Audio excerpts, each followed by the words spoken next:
વંદે માતરમ. ધોરણ 7 ની અંદર આપણે અગાઉ 3 ચેપ્ટર એ કમ્પ્લીટ કરેલા છે. અત્યારે આપણે ચોથું ચેપ્ટર કે જેનું નામ છે ધ સિમ્પલ ફ્યુચર ટેન્સ, સાદો ભવિષ્યકાળ. સાદા ભવિષ્યકાળ અને એનો ઉપયોગ આપણે અગાઉ પણ એ સમજેલો છે. આપણા માટે બહુ વધારે અઘરો કે ડિફિકલ્ટ આ વસ્તુ નથી. આજના આ લેક્ચરની અંદર આપણે સિમ્પલ ફ્યુચર ટેન્સની એ વાક્ય રચનાઓ અને એના WH ક્વેશ્ચન્સ અને એના આન્સર એ આપણે સમજવાના છે. તો સાદો ભવિષ્યકાળ એને આપણે સમજવા માટે થઈને આપણને અહીંયા સાદો વર્તમાન, સાદો ભૂતકાળ અને સાદો ભવિષ્યકાળ, સાદો વર્તમાન અને સાદા ભૂતકાળને થોડોક અહીંયા આપણે તાજો એ કરવાનો છે કે જેથી કરીને આપણને ખ્યાલ આવે કે વાક્યોની અંદર જ્યારે એકમાંથી બીજા ટેન્સમાં રૂપાંતર કરવામાં આવે છે તો તફાવત શું આવે છે, કેવી રીતે વાક્યનો કાળ આપણે નક્કી કરીએ છીએ. બરાબર છે? તો અહીંયા સૌથી પહેલું વાક્ય તમે જુઓ ને તો આપણને આપેલું છે કેતન પ્લેસ ટેનિસ. સૌથી પહેલું વાક્ય તમે જોશો તો આપણને આપેલું છે કેતન પ્લેસ ટેનિસ. અહીંયા આપણે મુખ્ય ક્રિયાપદ જે છે એને એસ કે યસ એ લગાડીએ છીએ કારણ કે કેતન ત્રીજો પુરુષ એકવચન છે. બરાબર? એવી જ રીતે વાક્યને સાદા ભૂતકાળમાં ફેરવું. આ વાક્ય સાદા વર્તમાન કાળનું થયું. આપણે શોર્ટમાં લખીએ સાદો વર્તમાન કાળ. હવે આ જ વાક્યને હું ભૂતકાળમાં ફેરવું તો વાક્ય કેવી રીતે લખીશ? Ketan played tennis yesterday. આ થશે સાદો ભૂતકાળ. બરાબર? આ વાક્ય બનશે સાદો ભૂતકાળ. ત્યાર પછી આપણે ચાલુ વર્તમાન કાળનું વાક્ય આપ્યું છે Ketan is playing tennis now. આ વાક્ય બનશે ચાલુ વર્તમાન કાળ. બરાબર? હવે મારે વાક્ય બનાવવાના છે અથવા તો આપણે આજે શીખવાનું છે સાદો ભવિષ્યકાળ. આ ટેન્સ ત્રણ આપણે ઓલરેડી શીખેલા છે. બરાબર ને? અત્યારે આપણે ચોથો ટેન્સ સમજવા માટે જઈ રહ્યા છીએ કે જેનું નામ છે સિમ્પલ ફ્યુચર ટેન્સ એટલે કે સાદો ભવિષ્યકાળ. તમે જુઓ તો સાદો વર્તમાન કાળ છે. જો એમાં ત્રીજો પુરુષ એકવચન છે તો ક્રિયાપદને એસ અથવા તો ઈએસ લગાવીએ છીએ. એ સિવાયનો જો વાક્યનો કરતા હોય તો ક્રિયાપદનું મૂળ રૂપ મૂકીએ છીએ એટલે કે V1 નું રૂપ આપણે ત્યાં મૂકીએ છીએ. પણ એ જ વાક્યને જ્યારે હું ભૂતકાળમાં ફેરવું એટલે કે સાદા ભૂતકાળમાં, સાદા વર્તમાનમાંથી હું વાક્યને સાદા ભૂતકાળની અંદર ફેરવું છું તો મુખ્ય ક્રિયાપદ કે જેને મેં એસ કે યસ લગાડેલું છે એના બદલે હવે મારે ક્રિયાપદનું V2 લખવું પડશે. એટલે કે મોસ્ટ ઓફ એવું બનશે જે નિયમિત ક્રિયાપદ આપણે ચાલુ સાદો ભૂતકાળ જ્યારે સમજ્યા તો એ વખતે આપણે વાત કરી હતી કે ભૂતકાળની અંદર બે પ્રકારના ક્રિયાપદો છે, નિયમિત ક્રિયાપદો અને અનિયમિત ક્રિયાપદો. તો જે નિયમિત ક્રિયાપદ છે એ નિયમિત ક્રિયાપદને તમે ડી લગાવો અથવા તો ઈડી લગાવો એટલે એનું ભૂતકાળનું સ્વરૂપ બને છે. અમુક અનિયમિત છે કે જેના માટે કોઈ પણ પ્રકારના નિયમો લાગુ પડતા નથી. એની જેમ આપણે પ્રેક્ટિસ કરીએ એવી રીતે એ આપણને શીખવા મળે છે, સમજવા મળે છે. આપણે એ વખતે પણ ઘણા બધા ક્રિયાપદના એ સ્વરૂપો જોયા કે જેમાં અલગ અલગ પ્રકારના ક્રિયાપદો છે કે જેના અનિયમિત છે. તો એ ક્રિયાપદનું ભૂતકાળનું રૂપ શું થાય છે, મૂળ રૂપ શું થાય છે એના વિશે આપણે ચર્ચા કરી છે. ત્યાર પછીની વાત આવી ચાલુ વર્તમાન કાળની. તો હવે ચાલુ સાદા ભૂતકાળમાંથી જ્યારે હું વાક્યને પાછું ચાલુ વર્તમાનમાં ફેરવું છું તો કેતન ત્રીજો પુરુષ એકવચન છે તો ત્યાં આપણે ઇઝ શબ્દનો ઉપયોગ કરશું કારણ કે ત્રીજા પુરુષ એકવચન સાથે આપણે ઇઝ નો ઉપયોગ કરીએ છીએ. ચાલુ ભૂતકાળની અંદર 3 ટુ બી ક્રિયાપદના જે સ્વરૂપો છે એમાંથી કોઈ એક ક્રિયાપદનું રૂપ જે છે એ વાક્યના કર્તાને અનુરૂપ મુકાય છે. બરાબર ને? એ વસ્તુ આપણે એમાં સમજી ગયા છીએ. ત્યારબાદ મુખ્ય ક્રિયાપદ છે એને આપણે આઈએનજી લગાવવાનું છે. જ્યારે ચાલુ વર્તમાન કાળ લખીએ છીએ ત્યારે એની ઝાર વત્તા મુખ્ય ક્રિયાપદ જે છે એને આપણે આઈએનજી લગાવીએ છીએ એટલે કે આને આપણે છે ને V4 તરીકે જાણી શકીએ. વર્તમાન કૃદંત, બરાબર. આ જે ક્રિયાપદનું રૂપ છે આઈએનજી વાળું, એને આપણે વર્તમાન કૃદંત તરીકે ઓળખીએ છીએ. આજે આપણે ચર્ચા કરવાની છે સાદા ભવિષ્યકાળની. તો સાદો ભવિષ્યકાળ મારે બનાવવો છે આ જ વાક્યને લઈને. તો કેવી રીતે બનશે? તો સાદા ભવિષ્યકાળવાળું વાક્ય કંઈક આ રીતે બનશે: Ketan will play tennis tomorrow. બરાબર. આ વાક્ય બન્યું સાદા ભવિષ્યકાળનું.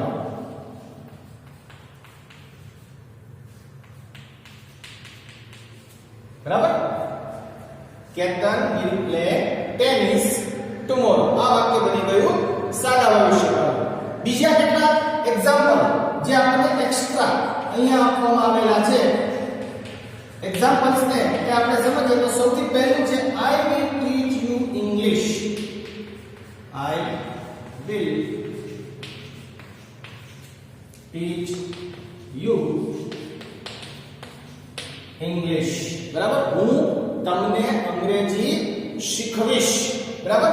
will સાથે ક્રિયાપદનું મૂળ રૂપ. બીજું, Sneha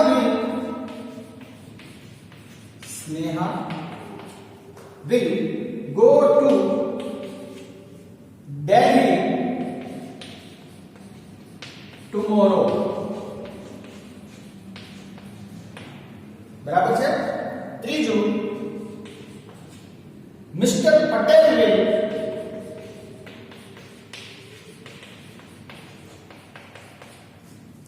meet me in the meeting.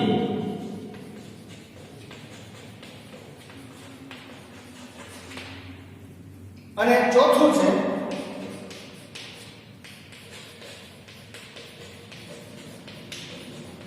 Mrinalini will dance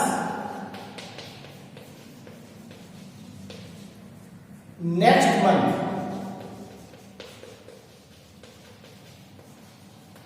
તમે અહીંયા જોઈ શકો છો કે વાક્યનો કર્તા કોઈ પણ આપેલો હોય, એટલે કે પ્રથમ પુરુષ હોય કે ત્રીજો પુરુષ હોય કે કોઈ પણ હોય, બધાની સાથે આપણે will સાથે ક્રિયાપદનું V1 એટલે કે મૂળ સ્વરૂપ જે છે એનો ઉપયોગ કરવાનો છે.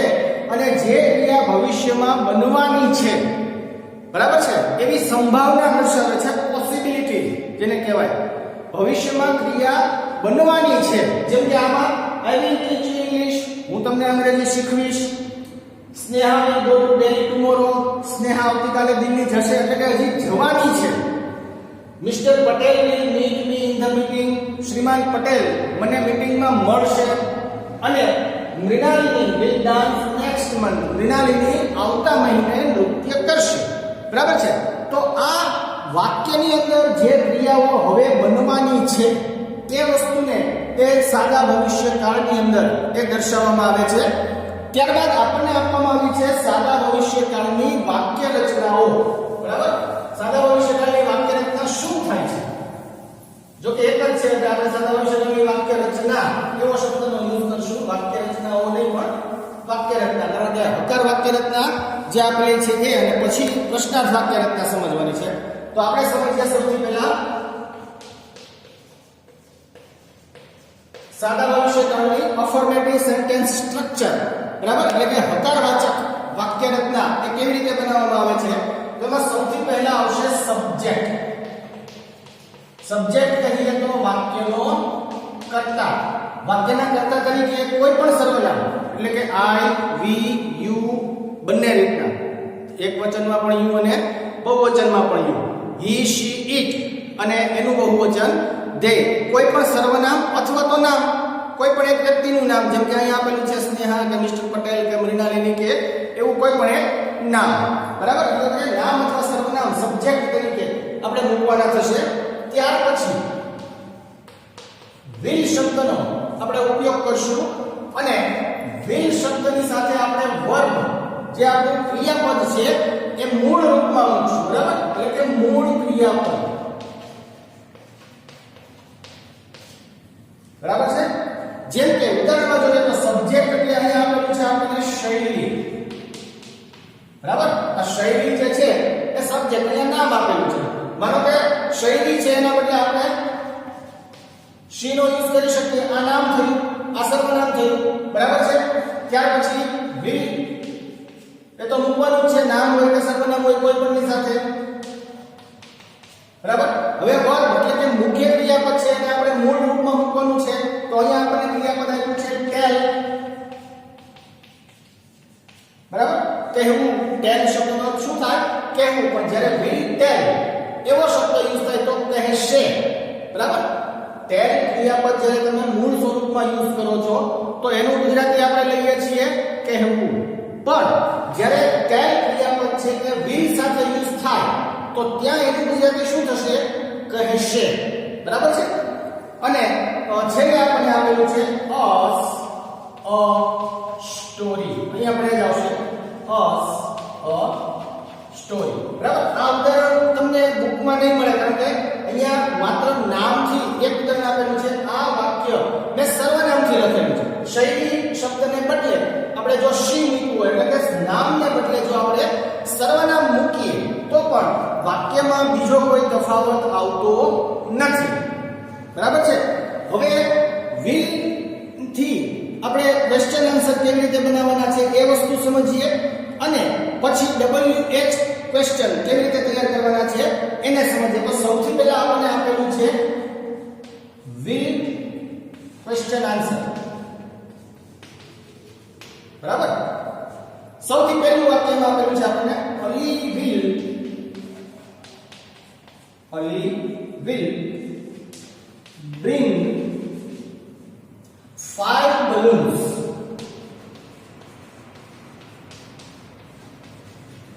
આ એક અફર્મેટિવ એટલે કે વિધાન વાક્ય થયું. Ali will bring 5 balloons. હવે આ વાક્યને મારે પ્રશ્ન વાક્યમાં ફેરવવું છે will નો ઉપયોગ કરીને, બરાબર. બહુ સરળ છે. આપણે શું કરશું? માત્ર will જે છે એને કર્તા એટલે કે અલીના સ્થાને લઈ જશું અને અલી એટલે કે વાક્યનો કર્તા છે એને સહાયકારક ક્રિયાપદ એટલે કે will ના સ્થાને લઈ જશું. આ બંનેના સ્થાન બદલી નાખશું અને વાક્યમાં છેલ્લે આપણે મૂકશું પ્રશ્નાર્થ ચિહ્ન. જ્યારે પ્રશ્ન વાક્ય લખશું, આ તો વિધાન વાક્ય છે, બરાબર. આ જે વાક્ય લખેલું છે આ વાક્ય કેવું છે? વિધાન વાક્ય છે. પણ આ વિધાન વાક્યને જ્યારે આપણે પ્રશ્નાર્થમાં ફેરવીએ તો વાક્ય બનશે will Ali bring 5 balloons, બરાબર. છેલ્લે ક્વેશ્ચન માર્ક, કારણ કે આ વાક્ય આપણે કેવું બનાવ્યું છે? પ્રશ્ન વાક્ય. હવે આનો જવાબ આપણે બે રીતે આપી શકીએ, જેવી રીતે અગાઉ હતા યસ અને નો વડે, બરાબર. Ali will bring 5 balloons એનો જવાબ થયો હકાર વાક્ય જે આપણે ઉપર તે લખેલું છે, બરાબર. પણ નકાર બનાવવું હોય તો મુખ્ય ક્રિયાપદ અને સહાયકારક ક્રિયાપદ એટલે કે આ સહાયકારક છે will અને bring છે એ મુખ્ય ક્રિયાપદ છે, બરાબર. બંનેની વચ્ચે આપણે નોટ શબ્દ મૂકવો પડે. સૌથી પહેલા આનો હકાર જવાબ લખીએ Ali will bring 5 balloons, બરાબર ને. આ વિધાન વાક્ય, આ એનું પ્રશ્ન વાક્ય, આ એનો જવાબ આવ્યો, બરાબર. પણ હવે માનો કે જવાબ નામાં લખવો છે કે અલી 5 બલૂન્સ નહીં લાવે એવો જવાબ લખવો છે તો આ રીતે જવાબ મળશે અલી will not. જો will પછી not મૂકવાનું, ત્યારબાદ bring 5 balloons,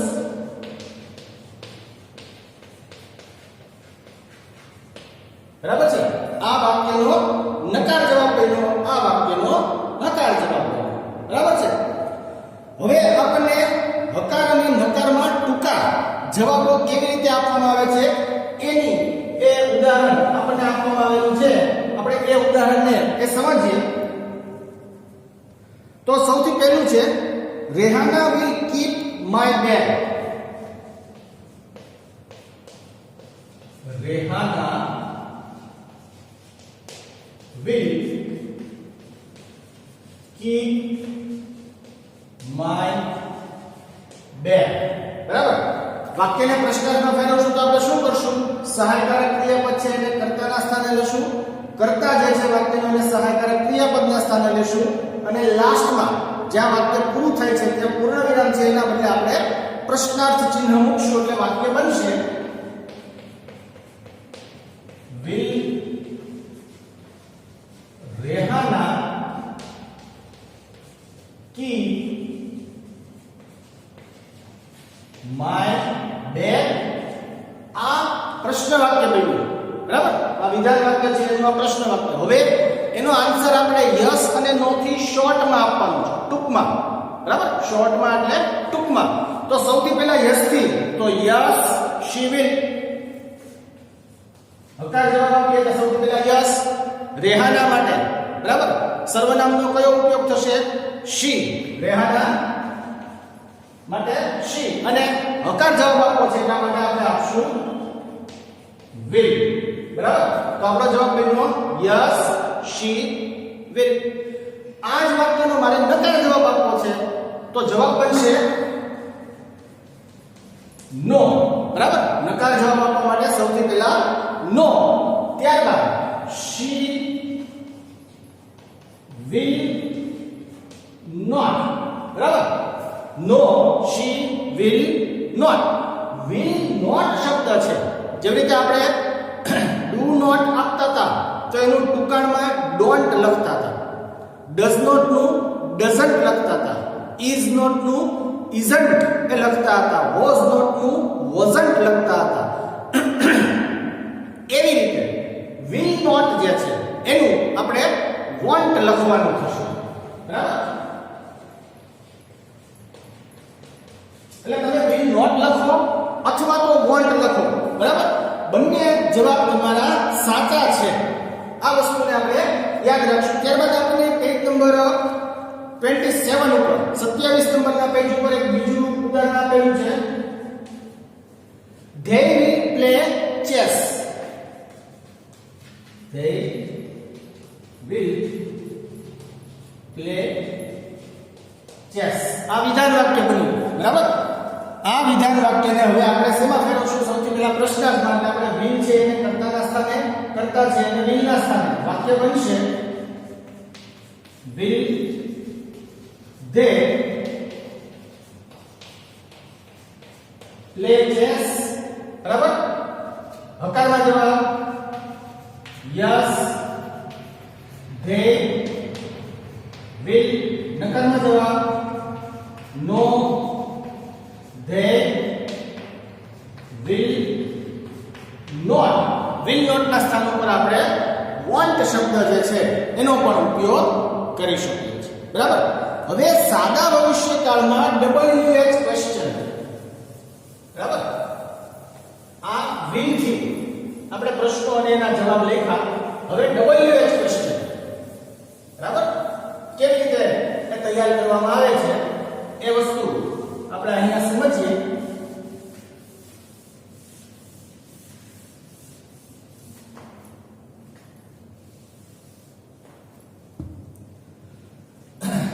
સૌથી પહેલું who will sing, who will sing a song, બરાબર? આપણને ખબર છે કે જ્યારે who વડે આપણે WH પ્રશ્નો ફર્સ્ટ સેમેસ્ટરમાં શીખી ગયા ને કે who વડે પ્રશ્ન પૂછીએ તો જવાબમાં શું મળે, what વડે, when વડે, why વડે અને where વડે, બરાબર? અને how. એટલા એ WH જે પ્રશ્નાર્થક સર્વનામો છે એનો ઉપયોગ આપણે ફર્સ્ટ સેમેસ્ટરમાં સમજેલો છે. તો who વડે જ્યારે પ્રશ્ન બનાવીએ છીએ તો આપણને વાક્યમાં હંમેશા વાક્યનો સબ્જેક્ટ એટલે કે વાક્યનો કર્તા, ક્રિયાનો કરનાર, બરાબર? વાક્યની અંદર ક્રિયા કોણ કરે છે એ વસ્તુ આપણે who વડે પ્રશ્ન પૂછવાથી આપણને એનો જવાબ મળે છે. તો અહીંયા પ્રશ્ન છે who will sing the song, ગીત કોણ ગાશે? તો જવાબ આપેલો છે Asha and Lata will sing a song. આપણે જવાબ લખીએ Asha and Lata will sing a song. બીજું what will Anita eat? will Anita eat. બરાબર? જવાબ આપેલો છે પ્રશ્નનો Gujarati what will Anita eat? Anita શું ખાશે? તો જવાબ આપેલો છે Anita will eat mangoes. Anita will eat mangoes. બરાબર છે? ત્રીજું where will Vineet sit? Where will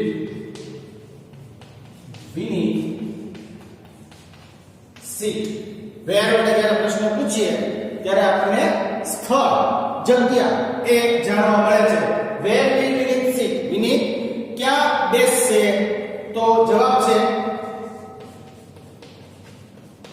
Vineet will sit